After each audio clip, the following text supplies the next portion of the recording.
Welcome to my garden voice. இந்த நாள் அனைவருக்கும் இனிய நாளாகட்டும். இந்த வீடியோவில் நம்ம ஒரு அழகான ஃபோலியேஜ் பிளான்ட் பற்றி பார்க்க போகிறோம். இந்த செடியை நம்ம நட்டு விட்டாலே போதும், எந்த பராமரிப்பு இல்லாமலேயே தானாக அழகாக வளரக்கூடிய ஒரு செடி தான் இது. இதோட பேர் பர்ல்மார்க்ஸ் ஃபிலடென்ட்ரான் வெரைட்டிலேயே அது ரொம்ப ஈஸியாக வளரக்கூடிய செடி வகைகளில் இதுவும் ஒன்று. இதோட அழகே அதோட இலை தான். அந்த இலையை பார்த்திங்கன்னா நல்ல டார்க் க்ரீனில் இருக்கும், ஷைனிங்காக இருக்கும், ஹார்ட் ஷேப்பில் இருக்கும், அதாவது இதய வடிவத்திலேயே இருக்கும், கொஞ்சம் பெரிய இலைகளாக இருக்கும். இது பராமரிப்பு ரொம்ப ஈஸிங்க.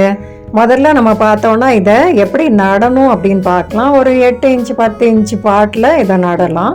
நடும் போதே அதுக்கு 80% தோட்டத்து மண்ணுன்னா ஒரு 20% ஆர்கானிக் உரம் போட்டு நம்ம நடணும். அதில் நடும் போதே ஏதாவது கொயர் ஸ்டிக் அல்லது மாஸ் ஸ்டிக் சப்போர்ட்டுக்கு கொடுத்து நம்ம நட்டு வைக்கணும். அப்படி நட்டு வச்சா போதும் ஃபாஸ்ட்டு அது பாட்டுக்கு வளரும். ஏன்னா இது வளர்க்க வேண்டிய இடத்த பார்த்திங்கன்னா கொஞ்சம் பார்ட்லி ஷேடாக இருந்தால் நல்லா இருக்கும் சம்மரில்.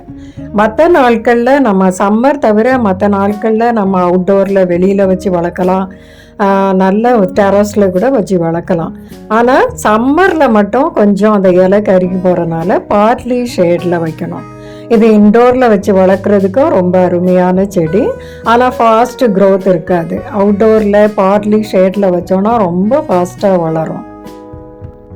இதுக்கு சப்போர்ட் ரொம்ப முக்கியம், இல்லைன்னா அது அந்த வளர்ச்சிக்கு ஏற்ற மாதிரி, அதாவது இது ஒரு கிளைம்பிங் வெரைட்டி ஆனதுனால கண்டிப்பாக நம்ம சப்போர்ட் கொடுக்கணும். அந்த இலையை நம்ம மற்ற செடிகளுக்கு தண்ணி ஊற்றும் போது அப்படியே ஸ்ப்ரே பண்ணி நம்ம விட்டோம்னா ரொம்ப ஷைனிங்காக இருக்கும், அழுக்கு இல்லாமல் ஷைனிங்காக இருக்கும். மற்றபடி இதுக்கு எந்த பூச்சி தொல்லை அதெல்லாம் வராது. அதனால் ரொம்ப பராமரிப்பு தேவையில்லாத ஒரு செடி. இதை ப்ராபகேட் பண்ணுறது ரொம்ப ஈஸி. ஒரு செடி இருந்தால் போதும் நிறைய செடி உருவாக்கலாம். இதை நம்ம சும்மா நட்டு வச்சாலே அது பாட்டுக்கு வளரும். இதில் அந்த பேஸில் நிறைய அதாவது பிரான்ச்சஸ் இருக்குது பாருங்கள், அதுலேருந்து ஒரு ஸ்டெம் கட்டிங் இந்த மாதிரி எடுத்து நம்ம நட்டு வச்சா போதும். அதுலேயே அங்கங்கே ரூட் இருக்கிறதுனால 10 டேஸ்லேயே அழகான செடியாக வளர ஆரம்பிச்சிடும். இந்த செடி இன்டோரில் வச்சு வளர்க்கும்போது பார்க்க ரொம்ப அழகாக இருக்கும். அதே நேரம் காற்றையும் சுத்தப்படுத்துகிற செடி வகைகளில் இதுவும் ஒன்று. அந்த இலையோட ஷைனிங்கும், அதாவது அப்பப்போ நம்ம வீட்டுக்குள்ளே வச்சோன்னா தொடச்சி விட்டுட்டு வாரத்துக்கு ஒரு நாள் வெளியில் ஒரு 1 or 2 hours வச்சு எடுத்து வச்சோன்னு சொன்னால் அது அந்த கலர் அழகாக க்ரீன் கலர்லேயே இருக்கும். இந்த செடி கிட்டத்தட்ட 2 வருஷமாக நான் வளர்க்குறேன்.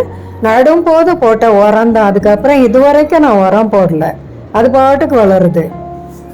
அதிகமாக எந்த மெயின்டெனன்ஸும் தேவையில்லாமல் வளரக்கூடிய ஒரு செடி. நீங்களும் இந்த மாதிரி செடி கிடச்சா வாங்கி வளர்த்து உங்கள் வீட்டை உங்கள் தோட்டத்தை அழகுபடுத்துங்க.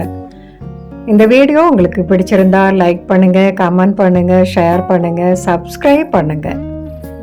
தேங்க்ஸ் ஃபார் வாட்சிங்.